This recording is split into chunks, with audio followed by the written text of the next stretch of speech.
ધનુર્માસ ચાલે છે તો એનો મહિમા સમજીએ, કારણ કે આવા ઘણા બધા ઉત્સવો દરેક મહિનાની અંદર આવતા હોય છે.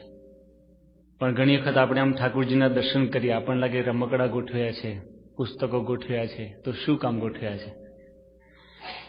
ઘણી વખત આપણને જિજ્ઞાસા હોય, ઘણી વખત ના પણ હોય કે પૂજારીના મનમાં આવ્યું હશે એટલે ગોઠવી દીધા હશે.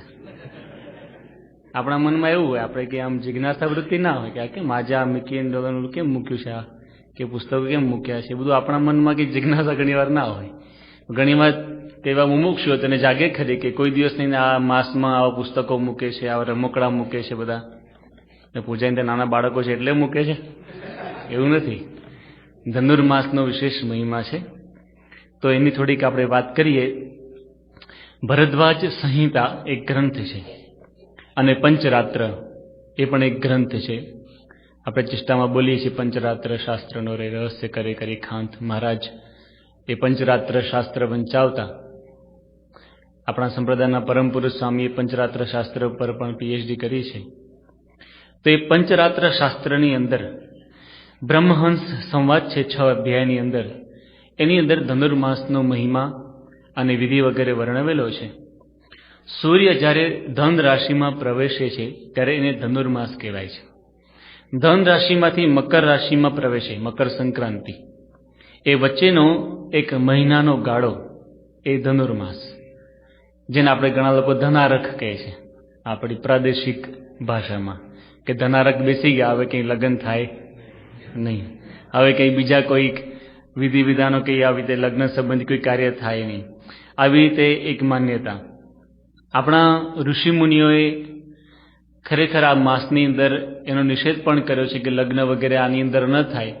એનું કારણ એ કે આ એક મહિનો છે, એમાં વિશેષ ભગવાનની ભક્તિ થાય. આપણા ઋષિમુનિઓ બહુ આર્ષ દ્રષ્ટા પુરુષો હતા. એમણે આ વર્ષના મહિનાઓના અંતરે આવું કંઈક ગોઠવી દીધું છે. તમે જો અધિક માસ પણ એવું જ છે. અધિક માસમાં બધા વિધિ આ લગ્ન વગેરે નથી થતા કે ભાઈ નવું મકાન લેવું હોય, કારણ કે ઋષિમુનિઓના મનમાં હતું કે માણસ જો 12 માસ આનું આ કરે રાખશે તો ભજન ક્યારે કરશે, કંઈક વિશેષ ભક્તિ ક્યારે કરશે. એટલે એમણે વચ્ચે વચ્ચે આ સુંદર પ્રણાલિકાઓ ગોઠવેલી છે. આપણે હિંડોળા ઉત્સવો કરીએ છીએ, તો હિંડોળા જાત જાતના આપણે બનાવીએ છીએ, તો એ પણ કેટલો આપણને આમ આનંદ આવે દર્શન કરીએ તો એ બધું ગોઠવી દીધું ભક્તિ સંપ્રદાયમાં. ચંદનના વાઘા થાય છે, જે વૈશાખ મહિનો આવે એમાં ચંદનના વાઘા ઠાકોરજીને કરે. પછી આપણે પવિત્ર એકાદશી આવે તો પવિત્રના હાર એ પહેરાવે છે. જળ જીલણી એકાદશી આવે તો ભગવાનને જળમાં વિહાર કરાવો.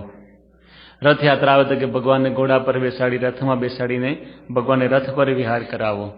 આવી રીતે અલગ અલગ બધા જ ઉત્સવો ઋષિમુનિએ બહુ સુંદર રીતે આપણા પંચાંગમાં ગોઠવ્યા છે, જેથી આપણે સમય સમય કંઈક વિશેષ ભક્તિ કરતા રહીએ. તો આજે ધનુર્માસ છે એની અંદર પણ વિશેષ આપણે ભક્તિ કરી શકીએ, વ્રત કરી શકીએ, એવું જ કંઈક પ્રયોજન ઋષિમુનિઓનું છે. અને આ મહિનાના વિશેષ મહિમાની અંદર આ ગ્રંથોની અંદર એવું લખ્યું છે, પંચરાત્ર વગેરે ગ્રંથોમાં, કે બ્રાહ્મણો, ભક્તો, સંતો એમને જમાડવાનું બહુ પુણ્ય છે. એટલે ઘણા બધા માણસો એવી રીતે જમાડતા હોય છે, ભક્તોને જમાડે, કોઈ બ્રાહ્મણને જમાડે. બ્રાહ્મણ પાછો પવિત્ર જોઈએ, મસાલા ખાતો એવો ના જોઈએ. હવે બ્રાહ્મણ પાછો મસાલા ખાતો, તમાકુ ખાતો, એને જમાડતી પુણ્ય ના થાય પાછું, એ પાછું શુદ્ધ જોઈએ, એ પણ બ્રાહ્મણ જોઈએ વ્યવસ્થિત. પછી આપણે કોઈ એવી રીતે સંત પુરુષો આવે તો એને બધા જમાડતા, એનું પુણ્ય હોય છે. તો એનો એક પ્રસંગ આવે છે પુરાણની અંદર કે યુધિષ્ઠિર આ માસની અંદર એક એવા શુદ્ધ પવિત્ર બ્રાહ્મણ ભક્ત હતા, એને જમાડવા બોલાવ્યા. અને પછી પેલા જમી રહ્યા તો એનું પતરાવડું યુધિષ્ઠિરે લીધું. એ લીધું તો નીચે પતરાવડું તો હતું જ, એટલે એમને એમ કે કદાચ ઘણી વખત 2 ડીશ ના આવી જાય, આપણે ફોર્મની ડીશ લઈએ ને તો 2 આવી જાય, ખબર છે? એટલે કોઈ કે તમે 2 ડીશ લીધી છે, આમ લગો લગો તેમ પતરાવડું ઘણી વખત લઈએ તો 2 પણ આવી જાય. એટલે એમને એમ કે આ બીજું પતરાવડું નીચે હશે તો બીજું લેવા ગયા, તો ત્રીજું હતું. ત્રીજું લીધું, ચોથું નીકળ્યું, ચોથું લીધું, પાંચમું નીકળ્યું, 1000 નીકળ્યા પતરાવડા. એ યુધિષ્ઠિરને સમજાયું નહીં કે આ શું ચમત્કાર થયો, શું ચાલે છે. એટલે કૃષ્ણ પરમાત્મા હસવા માંડ્યા. પછી ભગવાને એને મહિમા સમજાયો કે આ માસની અંદર તે એવા પવિત્ર ભક્તને જમાડ્યા છે તો તને 1000 ભક્તોને જમાડવાનું પુણ્ય મળી ગયું. 1000 પતરાવડા આવ્યા હતા ને, એટલે કે 1000 ભક્તોને જમાડવાનું પુણ્ય મળ્યું. એક ભક્તને આવી રીતે જમાડ્યા તો આવો એક મહિમા છે. આપણા સંપ્રદાયની અંદર પણ એવો એક વિશેષ મહિમા છે. સુરતનો સત્સંગ છે. એ સુરતનો સત્સંગ કેવી રીતે એનો પ્રારંભ થયો? ભગવાન સ્વામિનારાયણે દુષ્કાળના સમયની અંદર સંતોને આજ્ઞા કરી કે તમે સુરત જાઓ, કારણ કે ગામડાની અંદર વરસાદ પડેલો નહીં. સુરત શહેરમાં જઈને ત્યાં ભિક્ષાવૃત્તિ કરો. ગોપાળાનંદ સ્વામી પોતે 60 સંતોને લઈને સુરતમાં પધાર્યા. અને ગોપાળાનંદ સ્વામી તો વડીલ સંત, ઉંમરમાં મોટા, એટલે બધા કે સ્વામી તમે અહીંયા બેસો, અમે ભિક્ષા માંગીને આવીએ. ભિક્ષા માંગવા જાય. અને તે વખતે તો ભિક્ષામાં છે ને મહારાજે પ્રકરણ ફેરવેલું કે ફક્ત લોટ માંગવાનો. આ લોટમાં પછી પાણી નાખી ગોળા ખાઈ જવાના. હવે ખાલી બાંધેલો લોટ કેવો લાગે, પણ પરમહંસો આ બધા કઠણ વર્તમાનમાંથી પસાર થતા હતા તો લોટ માંગવા નીકળ્યા. 1-2 દિવસ થયા એટલે ગોપાળાનંદ સ્વામીએ સંતોને પૂછ્યું કે તમને ભિક્ષા માંગવામાં કંઈ તકલીફ તો નથી પડતી ને? સંતો કે સ્વામી અમારે તકલીફ તો કોઈ પડતી નથી, પણ એક તકલીફ થોડીક છે, એ તમને કહીએ કે નહીં એવું અમે વિચારતા હતા. કે કોને શું તકલીફ છે? બધા ભાવિક ભક્તો ભાવથી બોલાવે છે અને આપે છે લોટ, પણ એક શેઠ ત્યાં બજારમાં બેઠા હોય છે, શાક બકાલાનું બધું વેપાર છે, અને ત્યાં બેઠા હોય છે અને અમને જુએ ને અને પથરા મારવા માંડે. સંતોને જોયા નથી ને પેલાને ખબર નહીં શું થાય, આમ ચોટલી ઊભી થઈ જાય જેલ નાખ્યા વગર, અને આમ ક્રોધાયમાન થઈ જાય, અને આમ જે હાથમાં આવે ને મારવા જ માંડે. અને કે સ્વામી ક્યારેક પથરા ન મળે ને તો વજનિયા મારે. અને સંતોને વાગે તો ખરું, એટલે કે પથરા મારે એટલે અમે પછી ભાગી જઈએ. એટલે ગોપાળાનંદ સ્વામી કે સારું, કાલે જે મારે ને તમે લઈ આવજો, જે મારે ને નીચે પડે ને તમને વાગીને લઈને તમે આવજો. એટલે ગયા. અને પછી ભિક્ષા માંગતા માંગતા જાણી જોઈને ત્યાંથી પસાર થયા. એટલે ભાલચંદ્ર શેઠે આમ જોયું કે કંઈ હતું જ નહીં એ વખતે. તો પેલા મૂળા ને બધા ભાજીના વાલા હોય ને એ બધું પડ્યું હતું, ટુકડા એ માર્યા. એટલે સંતોએ મૂળા અને ગાજરના ટુકડા હતા ને એ બધા લઈ લીધા. અને પછી સંતો લઈને આવ્યા. ગોપાળાનંદ સ્વામી કે આજે તો આ માર્યા જુઓ ને. ગોપાળાનંદ સ્વામી કે સારું સારું, પથરા તો નથી, કે આપણે એક પ્રયોગ કરવાનો. કે શું? કે આજે લોટના ગોળા બનાવીએ છીએ ને એમાં ગાજરના મૂળાના ટુકડા નાખીને ખાઈ જાઓ. તો કે સ્વામી મહારાજની આજ્ઞા નથી, મહારાજે ખાલી આવી રીતે આપણને લોટના ગોળા કીધા છે. કે મહારાજની આજ્ઞા નથી, પણ હું તમને આજ્ઞા કરું છું, તમે ખાઈ જાઓ. મહારાજ ઠપકો આપશે તો હું મારે માથે લઈ લઈશ, તમે જમો. એટલે સંતોએ મૂળાના ગાજરના ટુકડા કરીને લોટમાં નાખીને જમી ગયા. સંતોના પેટમાં પેલાનું અનાજ ગયું ને, એટલે કંઈ ખાવાનું તો ગયું ને. ગોપાળાનંદ સાહેબ કે આજે એના તરફથી રસોઈ સમજવાની આપણે. આ તમે ભાલચંદ્ર શેઠની રસોઈ જમ્યા એમ. પવિત્ર સંતોના ઉદરમાં એના કંઈક એવી રીતે એનાનું દાન પડ્યું અને એના અંતરમાં સદવિચાર જાગ્યા. એને આમ બેઠા બેઠા વિચાર આવ્યો કે સંતો તો સારા છે, કંઈ કોઈને દુઃખ આપતા નથી, સ્ત્રીધનના ત્યાગી સંતો છે. બીજા બધા બાવા વૈરાગી તો કેવા હોય છે, આમ સામેથી માંગે ને હેરાન કરે. આ તો બિચારા કંઈ એવું કરતા નથી, એને હું ખોટું મારું છું. આમ સદવિચાર જાગ્યો એને. એટલે પછી વિચાર થયો કે આવા સંતોને મેં આવી રીતે થોડાક દિવસ સુધી માર્યા છે, તો કાલે જો આવે ને તો એ લોકોને બોલાવીને વ્યવસ્થિત હું શાક ને સીધું આપું. એટલે વળી સંતો વિચરણમાં ગયા, ભિક્ષા માંગવા. ગોપાળાનંદ સાંઈ કીધું કે પેલી બજારમાંથી જ પસાર થજો ખાસ. એટલે ત્યાંથી પસાર થતા ભાલચંદ્ર શેઠે બોલાય, અહીંયા આવો સંતો. સંતો કે આ તો આજે બોલાવીને મારશે. પેલા તો દૂરથી મારતા હતા, તો નજીક બોલાવીને મારે. એટલે સંતો ભાગ્યા. તો આ સંતોની પાછળ ભાગ્યા. સંતો કે મરે આજ તો આ પાછળ ભાગે. પેલા કીધું મારે મારું નથી, ઉભા રહો, મારે સીધું આપવું છે. પછી સંતો ઉભા રહ્યા. પેલા તો બધું શાકભાજીને સીધું આપ્યું. સંતો કે કેમ તમે તો મારતા હતા? કે ખબર નહીં, મેં તમને ગઈકાલે આવી રીતે પેલું નાખ્યું ગાજર, પછી મને વિચાર આવ્યો કે મારાથી આવું ના કરાય, એટલે સીધું લઈ જાઓ, મને માફ કરજો. એટલે આ તો સીધું લઈને આવ્યા, શાકભાજીને સીધું, ગ્રોસરી આવી ગઈ. અને પછી ગોપાળાનંદ સિંહ આગળ મૂકી. ગોપાળાનંદ સિંહ આજે શું માર્યું? કે આજે માર્યું નહીં, આજે આપ્યું, આ બધું આપ્યું. તો કે ગોપાળાનંદ સિંહ એમ તો રસોઈ બનાવીને જવું. સ્વામી મહારાજની આજ્ઞા નથી કે આજે જમી લો રસોઈ, હું મહારાજને કહી દઈશ. પછી રસોઈ બનાવીને જમ્યા. હવે જો ગાજર ને મૂળાના ટુકડા જમવાથી પેલાને સદભાવ જાગતો હોય તો એની રસોઈ જમવાથી શું થાય? પેલાને તો ખરેખર આમ બહુ જ સદવિચાર આવવા માંડ્યા ને ગુણ આવી ગયો, પુણ્ય ઉદય થયા ને. મહારાજે જે વર્તનના 14માં નથી લખ્યું કે વિમુખ જીવ ધર્મી જાણે ધર્મી નથી, અધર્મી જાણે અધર્મી નથી. સંતની સેવા કરી, સંતના દ્રોહથી માણસ ગમેલો પુણ્યશાળી હોય, વર્ણાશ્રમના ધર્મ પાળતો તે મહારાજ કે પાપી જ છે. અને કદાચ કોક એવી રીતે વર્ણાશ્રમના ધર્મ ન પાડે પણ આવા સંતની સેવા કરે મહારાજ કે, તો એ મહારાજ કે ધર્મી છે, એ પુણ્યશાળી છે. તો આને સંતની સેવા કરી, આવી રીતે જમાડ્યા એટલે એને વિશેષ સદવિચાર જાગ્યા. પછી સંતોને બોલાય, ઘરે પધરામણી કરી, પછી ગોપાળાન સ્વામી ગયા. એમ કરતા કરતા સત્સંગી થયા અને સુરતના સત્સંગનો પ્રારંભ થયો. અને ધીમે ધીમે સુરતનો સત્સંગ કેવો વધ્યો. આજે અખિલ સ્વામિનારાયણ સંપ્રદાયમાં સૌથી વધારેમાં વધારે રવિ સભામાં સંખ્યા થતી હોય તો સુરતમાં થાય છે, આ બાલચંદ્ર શેઠના મૂળાથી. પણ સંતને જમાડ્યા. જો ધનુર્માસમાં આપણે જે વાત કરી છે એવા ભક્તો કે મોટા સંતો હોય એને જમાડવાથી એ સદવિચારો પુણ્ય જાગતા હોય છે. એક સત્યસંગ નામના રાજાની વાત પણ પુરાણની અંદર જ વર્ણવેલી છે કે જે રાજા હતા એ નર્મદા તીરે એક રાજ્યની અંદર રાજ્ય કરતા હતા અને એ દર ધનુર્માસની અંદર આવી રીતે બધા ભક્તોને બોલાવીને જમાડતા અને એના પુણ્યના પ્રતાપે એનો અંતકાળ તો આમ સર્પદંશથી થયેલો, કારણ કે એના ભાગ્યમાં એવું લખેલું હતું. તો સર્પદંશથી મૃત્યુ થાય એટલે આમ તો અપમૃત્યુ કહેવાય ને, પણ એના ધનુર્માસમાં ભક્તોને જમાડેલા એટલે એના પુણ્યના પ્રતાપે વૈકુંઠમાંથી પાર્ષદો આવ્યા અને એને વૈકુંઠધામમાં લઈ ગયા. આમ તો રાજા હોય એટલે કેટલું બધું એ તો બીજા કોઈ ઉપર આક્રમણ કરે, મારે ચોરને કે ડાકુને એવી દંડ દે, કેટલું બધું પાપ કરતા હોય. પરંતુ એના પુણ્યના પ્રતાપે એ ભક્તોને જમાડે, એના પુણ્યના પ્રતાપે એને વૈકુંઠધામની પ્રાપ્તિ થઈ. એવો ઉલ્લેખ પણ આ ધનુર્માસના એ વ્રતોની કથાની અંદર આવે છે.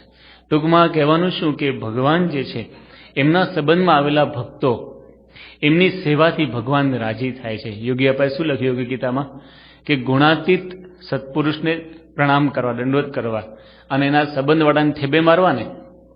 સ્વામી કે ના, ગુણાતીતના સંબંધવાળાની સેવાથી મહારાજ રાજી થાય છે. તો જો ભગવાનના ભક્તોની સેવાથી, આ તો કેવા ભક્તો છે એટલે એવો મહિમા હોવો જોઈએ. આપણે પણ અહીંયા મંદિરમાં આવીએ છીએ તો ઘણી વખત આપણે પીરસવામાં સેવા હોય, દરેક મંદિરના દરેક વિસ્તારના વારા આપણે ગોઠવીએ છીએ તો આપણી પીરસવામાં સેવા હોય. તો આપણે જ્યારે પીરસતા હોઈએ ત્યારે આપણે એ મહિમા હોવો જોઈએ કે હું ભગવાનના ભક્તને પીરસું છું. પ્રમુખ સાંઈ મહારાજને પીરસવાનો લાભ મળે તો કેટલો આપણને આનંદ થાય. બાપા આમ જમતા હોય ને તો આમ તો કૃષ્ણ વલ્લભ સાંઈ જમાડતા હોય, પણ ક્યારેક સંતોને પેલું ભાત ને શાક ને બધું અંદર લઈ જવાનો આમ ચાન્સ મળે નાની વાટકીમાં, તો આપણે આમ થાય ઓ બાપાની થાળીમાં હું આટલું મૂકીને આવ્યો, તો આપણે ભાવ થાય. તો ભગવાનના ભક્તને જમાડીએ ત્યારે પણ એ જ ભાવ કે હું બાપાને જ જમાડું છું. એ જ્યારે મહિમા આવે ત્યારે આપણને આનંદ થાય. તો આવો એક મહિમા આ ધનુર્માસની અંદર લખેલો છે. બીજું પંચરાત્ર શાસ્ત્રની પુરુષોત્તમ સંહિતામાં પણ એનું વર્ણન છે. એમાં એવું લખે છે કે ધનુર્માસે તુ સંપ્રાપ્તે દેવદેવમ પ્રપૂજયેત અરુણોદય વેલાયામ મુદ્ગાન્નાદિન નિવેદયેત મંડપે દેવમ આસ્થાય કુર્યાત અધ્યયનોત્સવમ. 3 ઉત્સવોની વાત આ ધનુર્માસમાં કરે છે. એક છે અધ્યયન ઉત્સવ, મોક્ષ ઉત્સવ અને વન મહોત્સવ. આ 3 ઉત્સવ થાય છે. ઠાકોરજી સમક્ષ જે બધું ગોઠવે છે ને એનું હવે થોડું વર્ણન આવે છે. એનું કારણ શું છે?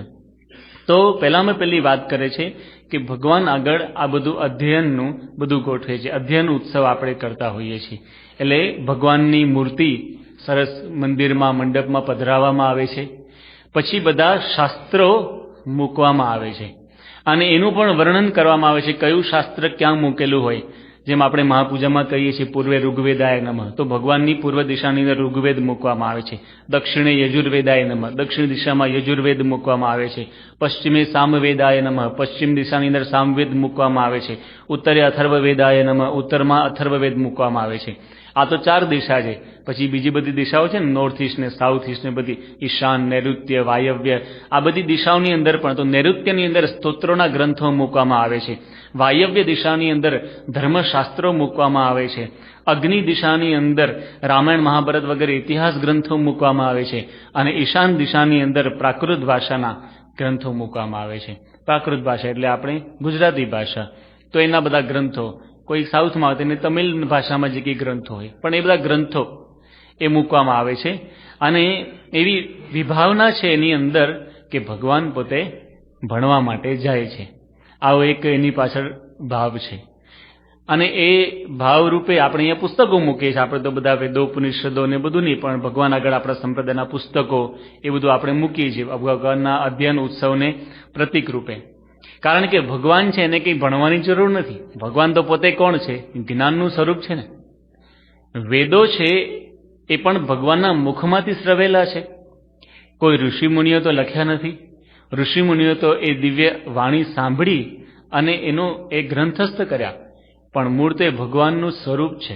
એ ભગવાનની વાણી, એ દિવ્ય વાણી છે. ભગવાનને કંઈ ભણવાની જરૂર નથી. અને વેદો છે એની અંદર જે સંસ્કૃતનું જ્ઞાન છે, ભાષાનું, અને જે મંત્રો છે એનો કેવો મહિમા છે. તો હમણાં એક સરસ પ્રસંગ વાંચવા મળેલો કે 19મી સદીમાં થોમસ આલ્વા એડિસન એમણે રેકોર્ડિંગ ગ્રામોફોનની શોધ કરી. આપણે જાણીએ છીએ ઘણા બધા ઇન્વેન્શન એડિસને કરેલા છે. તો એની એવી ઈચ્છા હતી કે તે વખતના જે ટોપ ક્લાસના સ્કોલર હતા, મેક્સ મુલર, એનો અવાજ આની અંદર રેકોર્ડ થાય એવીની ઈચ્છા હતી. એટલે એણે એની સાથે વાતચીત શરૂ કરી, પત્ર લખ્યો કે આવી રીતે મેં એક રેકોર્ડિંગનું આખું શોધ્યું છે, માણસનો અવાજ રેકોર્ડ થાય. તો મારી ઈચ્છા છે કે તમારો અવાજ રેકોર્ડ થાય, કારણ કે તમે બહુ સારા મોટા વિદ્વાન છો. એટલે મેક્સ મુલરને પણ એડિસન માટે બહુ ભાવ હતો. એણે એને કહ્યું કે તું અહીંયા લંડન, યુરોપમાં આવી જા. એટલે શિપમાં બેસી આ એડિસન એ મેક્સ મુલર પાસે જાય છે. અને મેક્સ મુલર તે વખતે પોતાના જે કંઈ સ્કોલર્સ બધા હતા, એના શિષ્યોને, એના ફ્રેન્ડ્સ બધા, એને બોલાવી રાખ્યા. અને બહુ મોટી રીતે સભા થઈ. અને પછી ત્યાં એડિસન આવ્યો અને આ મેક્સ મુલરે એડિસનનો પરિચય આપ્યો. અને બધા ખૂબ રાજી થયા કે આને આટલી શોધો કરી છે ને આવી રીતે આ વિજ્ઞાની છે બહુ મોટા. પછી એણે કહ્યું કે આને રેકોર્ડિંગ ગ્રેમોફોનની શોધ કરી છે. બધાને આશ્ચર્ય થયું, કારણ કે અત્યારે આપણે બોલીને રેકોર્ડ થાય ને એટલે આપણે કેટલું આમ કોમન થઈ ગયું. પણ પહેલી વખત આ પૃથ્વી પર કોઈ બોલે અને એક ઇન્સ્ટ્રુમેન્ટ એ રેકોર્ડ કરે અને પછી એને પ્લે કરો ને એનું એ વાગે ને, તો બહુ આશ્ચર્યજનક હતું ને કે આ બોલ્યો ને ફરી વાર એનું એ વાગ્યું. એટલે બહુ જ મોટી હોય તે આશ્ચર્યજનક આ બધાને ઇન્સ્ટ્રુમેન્ટ લાગતું હતું. એટલે પછી પેલા આમ બધું ગોઠવી દીધું, ગ્રેમોફોન ને બધું. અને પછી આને સવારનો પહોર હતો અને મેક્સ મુલરે બધી ત્યાં જે કંઈ પ્રવચન હતું એને કર્યું. પ્રવચન પૂરું થયું પછી એ આખું જે ઇન્સ્ટ્રુમેન્ટ લીધો, લેબોરેટરીમાં ગયો, ત્યાંથી એક ડિસ્ક બનાવી અને પછી આવીને એણે બપોરે બધા ભેગા થયા ત્યાં એને પ્લે કરી. અને મેક્સ મુલરનો અવાજ બધાએ સાંભળ્યો, રેકોર્ડેડ. સૌથી પહેલા એનો રેકોર્ડ થયેલો છે અવાજ. તો બધા તાળીઓ પાડીને એડિસનને વધાવી લીધો, ખુશ થઈ ગયા બધા. પછી મેક્સ મુલર આવ્યા, એણે પણ એડિસનને બહુ અભિનંદન આપ્યા. અને પછી એને પ્રશ્ન પૂછ્યો બધા વિદ્વાનોને કે તમે સવારે હું જે બોલ્યો એ પણ તમે સાંભળેલું, અત્યારે જે રેકોર્ડિંગ સવારનું અત્યારે બપોરે પણ તમે એનું એ સાંભળ્યું, પણ તમે સમજ્યા આમ હું શું બોલ્યો? તો કે ના, તો સમજ ના પડી. તમે શું બોલ્યા? કે હું સૌથી આપણી જે ભાષાઓ છે બધી, ફ્રેન્ચ ને બધી ભાષા, એમાં સૌથી પહેલી ભાષા બધી માતાઓની જનની, બધી ભાષાઓની જનની એવી સંસ્કૃત ભાષામાં હું બોલ્યો હતો. અને સંસ્કૃત ભાષામાં શું બોલ્યો હતો કે વેદો, ઋગ્વેદનો પહેલો મંત્ર હું બોલ્યો હતો. એમ કહીને એને ફરીવાર મંત્ર બોલ્યો, અગ્નિમિલે પુરોહિતમનો જે શ્લોક છે એ મંત્ર એ પોતે બોલ્યા. અને કે એ રેકોર્ડ થાય છે કારણ કે પૃથ્વી પરના સૌથી જૂનામાં જૂનું કોઈ ડોક્યુમેન્ટ હોય તો આ આપણા વેદો છે. અને આનંદની વાત એ છે કે આ મેક્સ મુલરે જે રેકોર્ડિંગ કર્યું, તો સૌથી પહેલું જે રેકોર્ડિંગ છે ને એ પણ આપણા વેદોનું ને સંસ્કૃતનું રેકોર્ડિંગ છે. એ પણ આપણા માટે આનંદની વાત છે. પણ એના દ્વારા આપણે વાત એ કરવા માંગીએ છીએ કે એ જે મહાન જ્ઞાન છે એ કંઈ ભગવાનને ભણવાની જરૂર નથી. ભગવાન તો સ્વયં જ્ઞાનનું સ્વરૂપ છે. પણ આપણને શીખવાડે છે કે ભગવાન પણ આવી રીતે અધ્યયન ઉત્સવ કરવા જતા હોય તો પછી આપણે તો શાસ્ત્રોનું વાંચન કરવું જોઈએ ને. તો આપણે અહીંયા બુક સ્ટોલમાંથી એક શાસ્ત્ર લેવું આ ધનુર્માસ નિમિત્તે, કે ભગવાન આગળ આવા ગ્રંથો ગોઠવે છે, આપણે પણ ધનુર્માસ નિમિત્તે એકાદ ગ્રંથો વાંચીએ તો એમાંથી આપણને જ્ઞાન થાય, એમાંથી આપણને આનંદ થાય અને આપણને વિશેષ એવી રીતે ભગવાન અને સંતનો મહિમા સમજાય છે. અને ખરેખર એ જ્ઞાન જ મહત્વનું છે. દ્વે વિદ્યે વેદિતવ્ય પરાચ અપરાચ ઉપનિષદની અંદર વાત લખી છે કે બે પ્રકારની વિદ્યા છે, પરા અને અપરા. પરા અપરા એટલે કે આ બધી લોકની વિદ્યા છે, આપણે કોમ્પ્યુટરનું જ્ઞાન હોય, સાયન્સનું, એન્જિનિયરિંગનું, જેનાથી આપણે અર્થ ઉપાર્જન કરી શકીએ, પૈસા પ્રાપ્ત કરીએ, જીવન આપણું આજીવિકા ચાલે.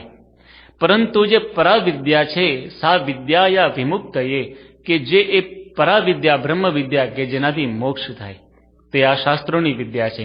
તો એ આપણે શાસ્ત્રોનું વાંચન પણ કરીએ. ધનુર્માસની અંદર આપણને સમજાવવામાં આવેલું છે. તેઓ એક અધ્યયન ઉત્સવનો મહિમા છે.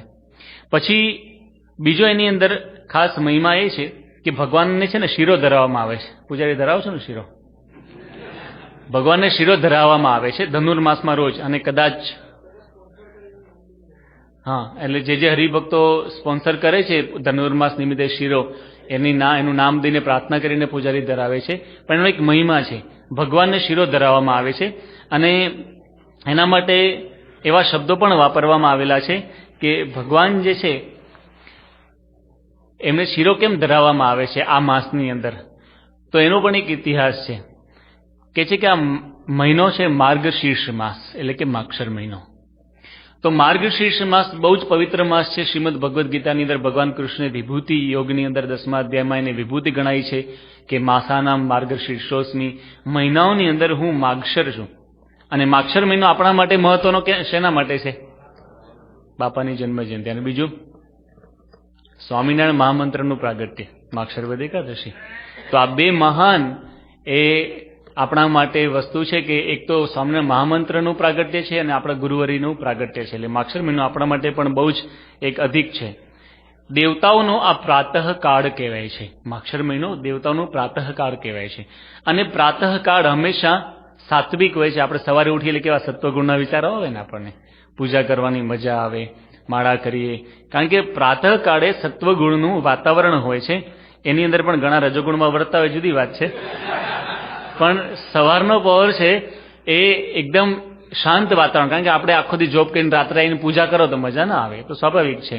સવારના પહોરમાં ઉઠી અને આપણે પહેલું કર્મ આપણું પ્રાતઃ પૂજાનું હોય તો એમાં આપણને આનંદ આવે છે. એટલા માટે આપણે આગ્રહ રાખીએ કે સવારે વહેલા ઉઠી ભગવાનની પૂજા કરવી, આરતી કરીએ, ભગવાનને આવી રીતે નામ સ્મરણ કરીએ, મંત્ર જાપ કરીએ. જે આપણે કીર્તન ગાઈએ છીએ કે રાત્રે પાછલી, એની અંદર પણ વર્ણન છે કે ગૃહસ્થને જગત ઝંઝાળને પરહરી સ્વામી નારાયણ નામ કેવું. કે બીજી બધી વિટંબણા, જગત ઝંઝાળને એક બાજુ મૂકી સવારના પરમાં ઉઠી પહેલું કર્મ તો આપણું આ પ્રાતઃ પૂજા, માળા, મંત્ર જાપ, સ્મરણનું હોવું જોઈએ. કારણ કે સત્વગુણ પ્રધાન એક સમય છે. તો ભગવાન છે વિષ્ણુ, એ પણ એક સત્વગુણના દેવતા છે. અને સત્વગુણમાં તો સારા વિચાર આવે ને માણસને, એટલે કે ભક્તિના વિચાર આવે, પ્રગતિના વિચારો આવે, કંઈ આપણે આમ સારા પોઝિટિવ હંમેશા આપણને વિચારો આવે. તો એ દ્રષ્ટિએ અહીંયા કહે છે કે સવારના પહોરની અંદર ભગવાનને સાત્વિક ભોજન કરવામાં આવે છે. સવાર સુધરી તો બધું કે છે ને, ચા જેની ચા બગડી એની સવાર બગડી, દાળ બગડી એનો દાડો બગડ્યો, અને સાસુ બગડી એનો જીવન બગડ્યું, એવું કે છે ને.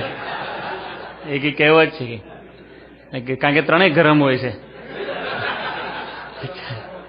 અને ચા પડી છે ને લાલ થાય, ખબર છે ને, આમ પડી દાળ પડી પીળી થાય, સાસુ પડી લાલ પીળી થાય. એટલે આવું બધું. આ તો તમે બધા હસો છો એટલે હસે, એવું મને ખબર નહીં. હા, અમે તો ખાલી સાંભળેલું બોલીએ, તમે અનુભવનું. પણ ભજન બગડે ને, ભજન બગડે નહીં, સવારે બગડે, દાડોએ બગડે ને જીવને બગડે. એટલે ભજન ના બગડવું જોઈએ. સવારના પહોરની અંદર આપણે ભજન ભક્તિ કરીએ તો સવાર સુધરે, આખો દિવસ સુધરે, અને રોજ સુધરે એટલે આખી જિંદગી સુધરી જાય ને. એટલે ભજન એ સવારના પહોરમાં થવું જોઈએ, એ મહત્વનું છે. એટલે સત્વગુણ પ્રધાન. તો આહાર છે, આહાર પણ 3 પ્રકારના છે, રજોગુણી, તમોગુણી ને સત્વગુણી. આપણે જાણીએ છીએ કે અમુક ખોરાક બધા તમોગુણી હોય છે, અમુક બધા રજોગુણી, અમુક સત્વગુણી હોય છે. તો બહુ તીખું ને તમતમતું ને આ બધા જે હોય છે કર્મા કરે, બધા રજોગુણી આહાર હોય છે. પછી ડુંગળી, લસણ ને બધું એમાં આપણે ગણીએ છીએ. તમોગુણી અમુક આહાર હોય છે, જે બધા વાંસી ખોરાક હોય ને બીજા બધા જંક ફૂડ ને બધા હોય છે ને બધા, તો એ બધું. અને સત્વગુણી ખોરાક હોય છે કે જે આપણે આવી રીતે પ્રાતઃકાળે ભગવાનને દૂધમાંથી પયાસાન્ન કહેવાય છે, એટલે કે દૂધમાંથી બનેલી કોઈ પણ વાનગી એ સત્વ ગુણી ખોરાક કહેવામાં આવે છે. મુદગલાન કહેવાય છે, એટલે કે આ જે મગનો શીરો કે જે કંઈ બનાવે છે એને સત્વગુણી આહાર ગણાવવામાં આવે છે. તો ભગવાનને એટલા માટે સવારના પહોરની અંદર શીરો પણ ધરાવવામાં આવે છે. અને એના દ્વારા આપણને શાસ્ત્રો એ પણ પ્રેરણા આપે છે કે આપણો આહાર પણ સત્વગુણી હોવો જોઈએ. એટલે કાયમ શીરો ખાવું એવું નહીં, પણ જે કંઈ સત્વગુણી હોય, શુદ્ધ શાકાહારી વ્યવસ્થિત, જેમાંથી રજોગુણ તમોગુણ એવું ના હોય, ભગવાને શુદ્ધ શાકાહારી થાળ કરી અને પછી જમવું જોઈએ.